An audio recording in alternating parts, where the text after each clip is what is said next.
સુરતને સ્વચ્છ રાખનાર સફાઈ કામદારો અને તેમના સુપરવાઇઝરો પર વારંવાર આક્ષેપો કરાતા હોય છે, જેને લઈને વોર્ડ નંબર 19ના સફાઈ કામદારોએ વિરોધ નોંધાવ્યો હતો અને અસામાજિક તત્વો દ્વારા તેઓને ખોટી રીતે હેરાન કરાતા હોવાનો આક્ષેપ કર્યો હતો।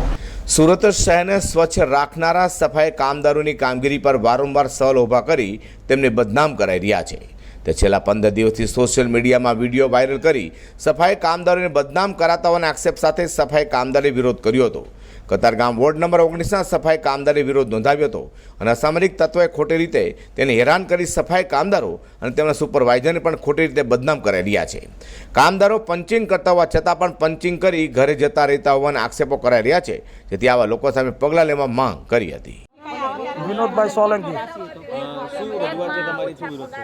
હું રાષ્ટ્રીય સફાઈ કર્મચારી મજદૂર યુનિયનના પ્રમુખ છું અને મારા સફાઈ કર્મચારીઓના વડે વડે જઈને હું અભિયાન ચલાવું છું કે ભાઈ 15 દિવસથી આ ખોટા વાયરલ થાય છે વિડીયો ઓડિયો કે સફાઈ કામદાર કામ કરતા નથી, ડમી કર્મચારીઓ રાખે છે, ડમી કર્મચારીઓ દ્વારા એ લોકો કામગીરી કરાવીને પોતાના ઘરે આરામ કરે છે, પણ આ વસ્તુ ખોટી તદ્દન વાહિયાત છે।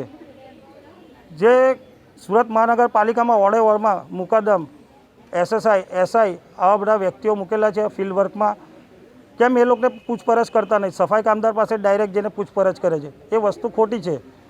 અને સુરત મહાનગરપાલિકામાં કોરોનાની આવી મહામારીમાં પણ પોતાની જીવને જોખમમાં નાખીને સફાઈની કામગીરી કરતા હોય એવા સફાઈ કર્મચારીઓની પાછળ ખોટી હેરાનગતિ કરવી નહીં, એ અમારા તમામ યુનિયનો આ વસ્તુને અમે ત્યાં આગળ એ લોકોના પર અભિયાન ચલાવી રહ્યા છે। અને સુરત મહાનગરપાલિકાના કમિશનર સાહેબશ્રીને મારું આટલું કહેવું છે કે સાહેબ, આવા કોઈ શખ્સ હોય તે વ્યક્તિઓ પર કાયદેસરની કાર્યવાહી કરો, એવી અમારી માંગણી અને લાગણી છે।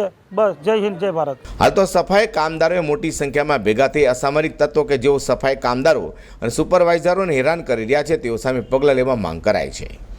અઝર કુર્સી સાથે હર્ષદ સેઠા।